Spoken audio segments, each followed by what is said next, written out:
Yeah, I mean, I think I think Guy's way of taking care of patients is, uh, from an office point of view, is just never going to the office. Have you checked? Have you checked when's the last time he was in the office? He's been on a little bit of a book tour. Yeah, I think he's always on some tour, and that's probably the best thing he can do for his portfolio. Is just in fact I told him when I sent him that article about the fidelity study. I said I'm I'm hesitating to send this to you because what little time you spend in the office is going to go very soon go to zero. And his response was that he's just installed a very high end uh, espresso machine, and so he's going to be going in for that, and so that should be fine. Well, I think it's a challenge, but uh, the way the way I've tried to set up the environment is, first of all, um, you know things have to be at a total no-brainer level for me to take the action of making a change. So when I go into the office, I don't go in with any interest or perspective that I'm going to make changes. Are we doing okay, Arvind? we're doing great. Okay. So, basically, I don't go in with the idea that we're going to, buy some stocks today or sell some stocks or any of that.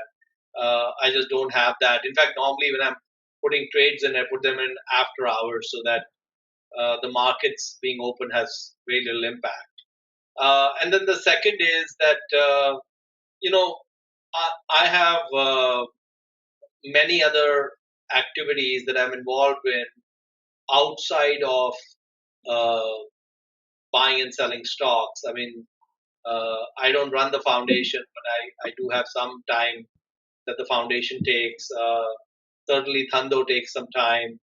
I spend about 4 or 5 hours a week playing bridge, which is also, I think, a great activity that I strongly recommend. And then I play racquetball and go biking and so on. So and I like to read, and I read all kinds of things which have nothing to do with investing.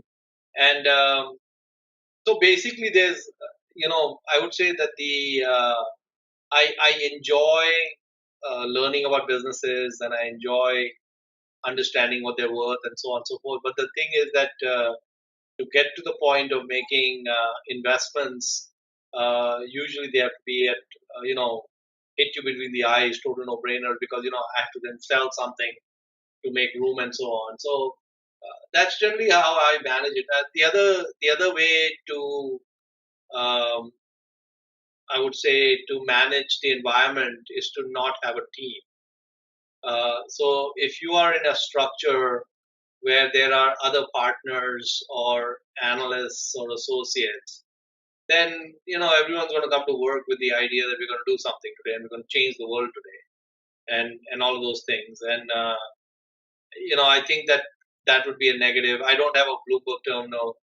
Uh, I just try to keep the environment as much away from uh, getting you to be active. I don't talk about the positions much. There's not much frequent communication with the investors. When I am communicating to investors, I do not talk about what we presently own or presently buying, because again, if I got questions on those, then I'd start defending why I bought them, and then that leads to a commitment and consistency bias, which means that even if I'm wrong, I'll say, "Oh, I told them all these things, so I can't sell it," because then they'll think I'm stupid or something. And again, then that starts violating inner scorecard. It starts violating power versus force, and so on. So you have to do things in a manner which make you kind of in alignment, and also make it easy uh, to do what you're trying to do. And that's the way to do it.